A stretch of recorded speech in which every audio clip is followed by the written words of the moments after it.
माफी वीर हमें कहते हैं राहुल गांधी जी की सदस्यता बहाल हो सकती है, राहुल गांधी जी 2 साल जेल जाने से बच सकते हैं, पर राहुल गांधी जी को माफी मांगनी होगी।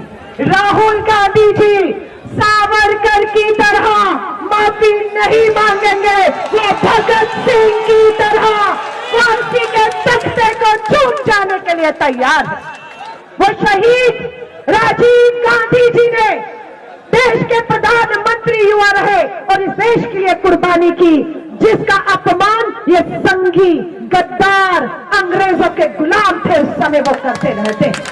हमें कहते हैं राहुल गांधी जी की सदस्यता बहाल हो सकती है, राहुल गांधी जी 2 साल जेल जाने से बच सकते हैं, पर राहुल गांधी जी को माफी मांगनी होगी।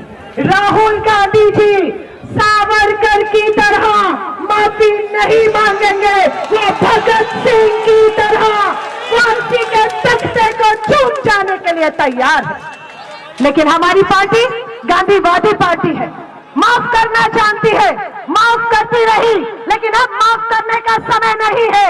अब इन संघियों से बदला लेने का समय है, क्योंकि अब अति हो चुकी है। आपसे कहूंगी संसद के अंदर भोपाल से एक आतंकवादी, आतंकी दोषी जिसे जेल पर बाहर भेजा, आज संसद में है, उसकी सदस्यता रद्द नहीं होती है, संसद सदस्यता रद्द होती है श्री राहुल गांधी जी की।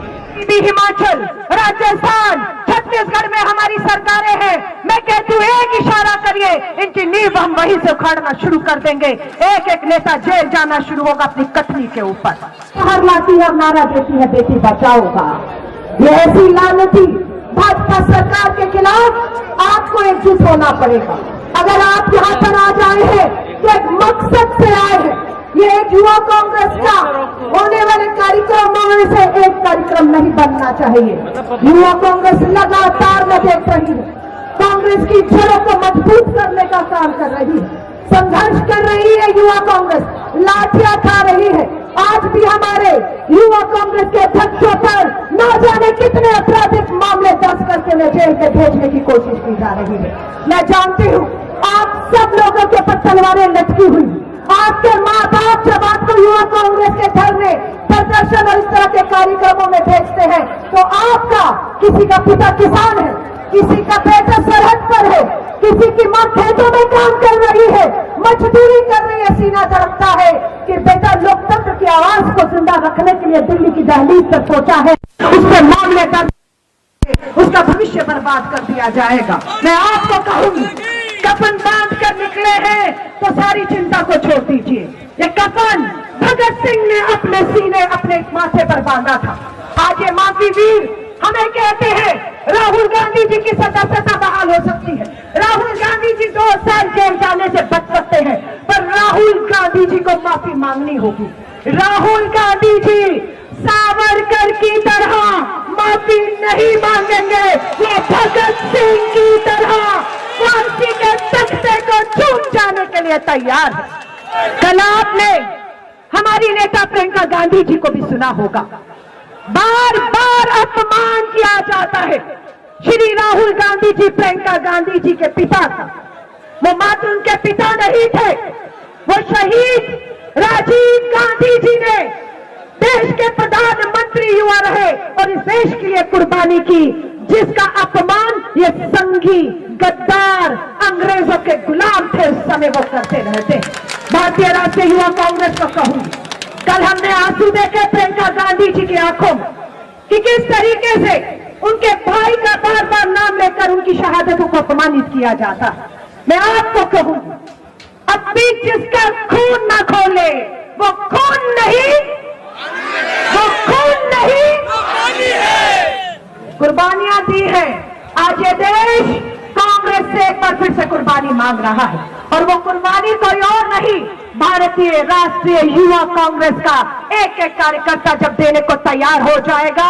मैं आपको कहती हूँ 24 अब चंद महीने दूर है, इस तानाशाह सत्ता को कोई और नहीं, मात्र इस देश का करोड़ों युवा उखाड़ फेंकने का दम रखता है, लेकिन ठानने की बस कमी है। उसी को लेकर हम यहाँ पर आए हैं। मैं युवा कांग्रेस के साथियों को एक और बात कहना चाहती हूँ। कल हम जब राजघाट में बैठे थे, 6 घंटे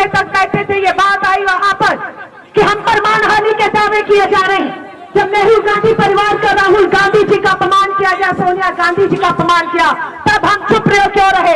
हमने तब इन पे मानहानि के दावे क्यों नहीं किए?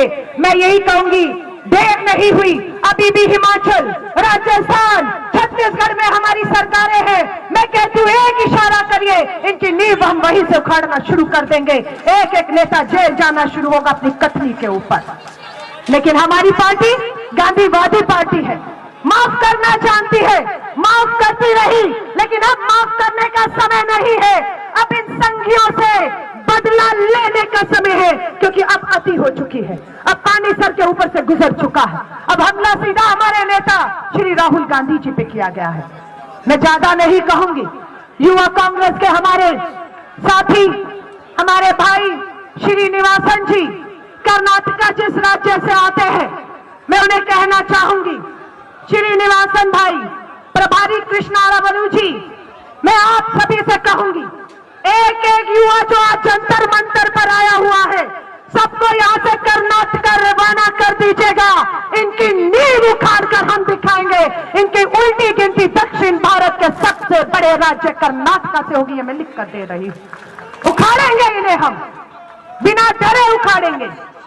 लाठियां हो, जेल जाना हो, फांसी के तख्ते पर ये देश कुर्बानी मांग रहा है, तैयार है कुर्बानी देने के लिए, कुर्बानी देने के लिए तैयार है, किसानाशाह सत्ता को छुटाने के लिए तैयार है।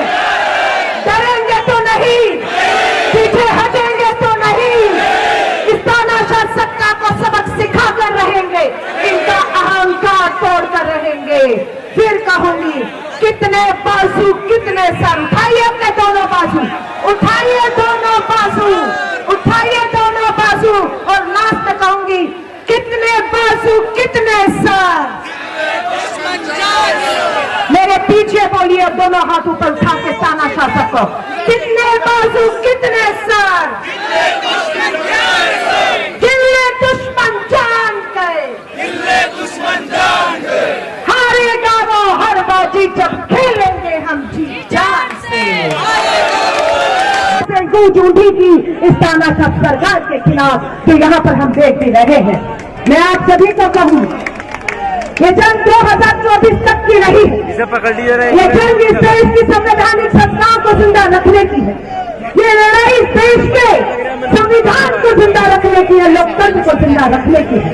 हमें नहीं मालूम आगे फैसला क्या आएगा श्री राहुल गांधी जी को लेकर, पर आप इस बात को जानते हैं कि राहुल गांधी जी ने जब से भारत जोड़ो यात्रा की, इन संघी भाजपाइयों को उम्मीद रही थी कि कन्याकुमारी से कश्मीर तक देश सड़कों पर निकल आएगा इस भारत के युवा को राहुल गांधी को सुनने के लिए। भाजपा वहीं से बौखला गई थी, साजिशें शुरू हो गई थी कि श्री राहुल गांधी जी की समाज को जो कन्याकुमारी से कश्मीर तक है, कौन मिले थे उन्हें रास्ते में? उन्हें देश का अन्नदाता किसान मिला था, जो आज भी दिल्ली की दहलीज पर आकर बैठा हुआ। वो किसान की आय दुगनी करने का वायदा था, उस किसान को कर्ज से निकालने का वायदा था, उस किसान को एमएसपी न्यूनतम मजदूरी न्यूनतम समर्थन मूल्य दिलाने का वायदा था। नहीं हुआ। भारत जोड़ो की वो आवाज थी जो संसद में गूंज रही थी। देश के करोड़ों बेरोजगार युवा राहुल गांधी जी को मिलते हैं, राहुल गांधी जी उनकी आवाज संसद में बन रहे थे। हमारी करोड़ों लाखों बहनें जो देश में कभी बलात्कार, शोषण, अत्याचार का शिकार है, श्री राहुल गांधी से भारत जोड़ो यात्रा में मिली। और दिल्ली की पुलिस श्री राहुल गांधी जी के घर भेजी गई कि राहुल गांधी बताए कौन सी वो बहनें हैं जिनके साथ बलात्कार, शोषण और न्याय नहीं मिला। हम कहना चाहते हैं वो हमारी बहन बिल्किस बानो है, जिसके बलात्कारी आज अभी इस समय भाजपा के गुजरात के मंच पर भाजपा के विधायक और सांसदों के साथ बैठे हैं, इस वक्त बैठे हुए हैं। हम सलाम करते हैं देश के न्यायाधीश को, सुप्रीम कोर्ट के हमारे जज को, जिन्होंने बिल्किस बानो बहन को न्याय दिलाने के लिए वापस मामले को खोलने के जो है वो विश्वास दिलाया और खोल दिया। आज आपसे कहूंगी, संसद के अंदर भोपाल से एक आतंकवादी, आतंकी दोषी जिसे बेल पर बाहर भेजा, आज संसद में है, उसकी सदस्यता रद्द नहीं होती है, संसद सदस्यता रद्द होती है श्री राहुल गांधी जी की। आज हरियाणा में एक बलात्कारी को, हत्या के दोषी को पैरोल पर बार बार भाजपा की सरकार बाहर लाती और नारा देती है बेटी बचाओ का। ये ऐसी लानती भाजपा सरकार के खिलाफ आपको एकजुट होना पड़ेगा। अगर आप यहाँ पर आ जाए हैं तो एक मकसद से आए हैं। ये बहुत बहुत धन्यवाद, बहुत बहुत शुभकामनाएं देती हूँ कि आप इसी मजबूती और इसी ताकत हिम्मत के साथ आगे बढ़ते रहिए। मेरी शुभकामनाएं। जय हिंद, जय भारत।